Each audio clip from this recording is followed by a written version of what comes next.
What's going on, guys? Alex here with the Fast Lane, and today I'm here at the Denver stop of the 2019 Hot Wheels Legends Tour. This event is put on by Hot Wheels and Honda. A bunch of local car owners brought their cars out here to show off. I had the chance to check out some really cool vehicles. Let's take a look.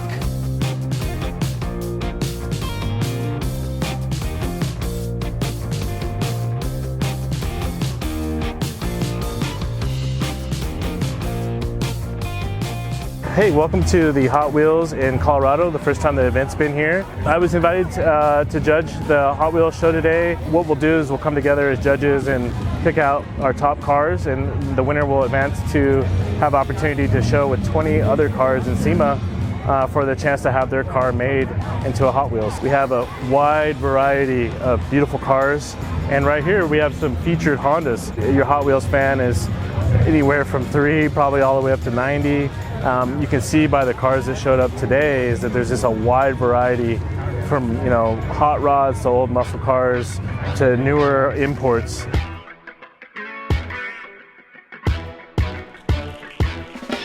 Hi, I'm Bob Pilner, and this is my 1991 Honda CRX SI. Restored it 10 years ago and only comes out on sunny days. I'm kind of one of the old guys that does Hondas, and had quite a few of them I've restored, and just love them. They're easy to work on, and you can make them quick if you want for something that's more of a kind of a grocery getter. I bought this about 10 years ago down in Denver, and was looking for an SI and wanted to restore one. When I found it, it was in a snowbank up to about the roof. At that time, it was really hard to find a CRX 10 years ago, and especially an SI. And when I did, I went down, cleared a little bit of snow off of it, and went, wow, I'll take this. And so I got it for $1,600 then. The younger couple that had it had a few bumps and dings and stuff like that in it on the back. Back here when I got it, the girl had it, she did a turn short and had dented this all in. So I had to repair all this. And this is all original sheet metal now. The car was pretty rust free, if anything. There was nothing that I had to fix underneath as far as rust and stuff. The car is Voodoo Blue. It was the second car I ever painted, and kind of learned as I went. It's really tough to learn how to paint cars. Redid the interior because a lot of it had been, it was 20 years old basically at that time. So I replaced the seats, made a lot of little items inside with carbon. I do a little bit of carbon work as a hobby. I did the brake handle, shift knob I made on the lathe at home. Brake pedals I did, they're solid carbon, put set screws in them. Different steering wheel, carpet is like a Type R red, that's aftermarket. Car's got 145,000 on it, it's original miles. Redid, I don't know if you can see, I had the sunroof in there, and the back panel says CRX inlaid in it. Otherwise everything else is somewhat stock. Redid the needles on the dash. There's no tint on it or anything like that. I wanted to keep it somewhat stock, just a brighter color and something that's fun to drive around the weekends, get attention in that. Carbon spoiler that I laid up myself. It's got lowering springs on it. Got all the stock arms in that. Most everything underneath is off of I think a 91 Integra. Brakes were upgraded, still stock size in that. Exhaust I custom built. It's nothing that's loud or anything like that, but does a trick. So the car's a 91. The only engine I could kind of find at that time was a 1990 B16A. It was a onboard diagnostics 0 when I updated it to a OBD1. It's pretty much stock. It was a real clean engine, a crate engine. The only thing I've done basically is just like the hoses, smaller battery. I made my own carbon fiber intake tube and run an old Fujita air filter because they just breathe really well. Put an aqueduct in the hood, which is right here, you can see on the outside. So it breathes right directly by the air filter there. Otherwise, everything else is stock, the transmission, the engine, and it runs well the way it is. It loves to hit VTEC. Password JDM fasteners and washers on there. Haven't updated all of them yet, so a lot more work to go. I had an old octane booster, like liquid, that you put in your gas tank, and I had the bottle from it. And one day I'm like, that looks like it fit on my windshield wiper motor. So I thought, I'm going to try it on there. So I cut it off, put it on there, and it gets a lot of attention when people look at it. So these wheels right here, I was looking at the time when I was restoring the car, I was trying to find something different, not too flashy, and I wanted something that was really light. And Falcon Tire at that time had their own set of rims that I had seen, and these only weigh like 10 pounds. Well, a lot of other wheels and stuff at that time were weighing around 14 pounds. So with a Honda, the lighter you can go with the wheels, the better the car runs, if anything. So that's what I had found at that time. So nowadays they're kind of a retro rim, if anything. But yeah, it'd be neat to have one that would be modeled after mine, because they do make a Honda CRX Hot Wheels right now.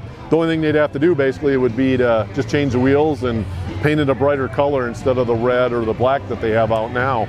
So I'd be just ecstatic if they came out with a car like that looks like mine.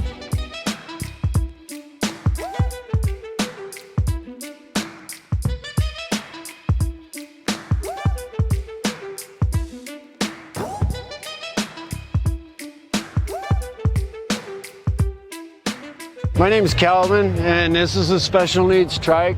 It's all to promote children with disabilities and life-threatening illnesses. I'm here in Longmont, Colorado, in hopes that this can be made into a toy. It's an 11-year, 12-year project being built. It's all hand fabricated from the ground up. My son is disabled, and he has a balance problem, and we couldn't ride on a motorcycle because of his balance problem. So we had to come up with some way that he felt safe and that we could be safe and still get our win. And this is what came of it. Well, it all started out as this 74 Super Beetle, and we took and cut it all apart. There's the front end of it coming out.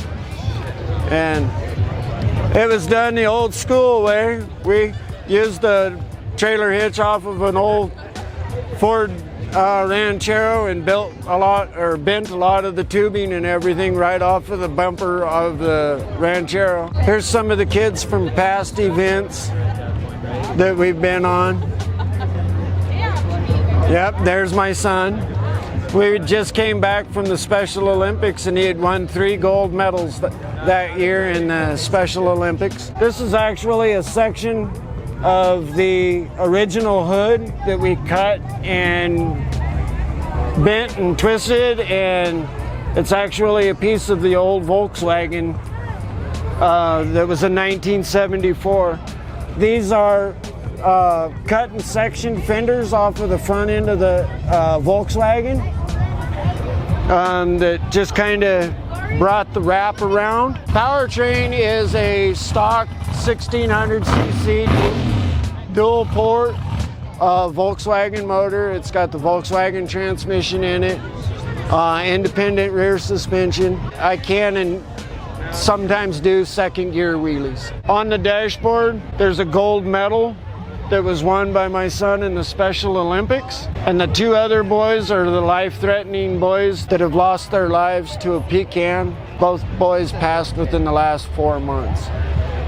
We ride for the families and to support them and give them the love from the community. We took the fenders off of a 55 and shaved them and put teardrops in, and the teardrops represent the tears as a family that we go through. The screen on the back window is the things that we have to filter through our life, so that the screen has a representation of us. The Fragile X on the back bumper is my son's actual diagnosed disability. It is under the autism spectrum. The wheelie bars keep us grounded and keeps us from going over. In life, sometimes the kids need a little support behind them, and the wheelie bars is our support, showing our support to the kids. The whole thing is we don't want any child left behind. We get around the state quite a bit. We've been up into Morrison, and we go out east to clear out to Julesburg. Here's one of our rides that we were on.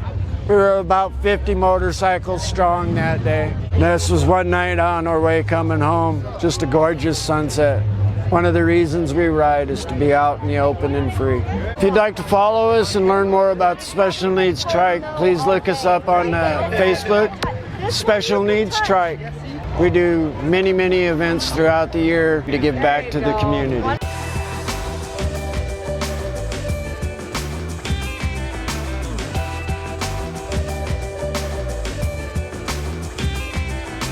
So I hope you enjoyed this quick look at some of the vehicles at the Hot Wheels Legends Tour here in Denver. Maybe we'll see one of these turn into a Hot Wheels toy in the near future. As always, I'm Alex reporting for the Fast Lane. Thanks for watching. Don't forget to go back to TFLcar.com for more news, views, and real world reviews. Catch you in the next one.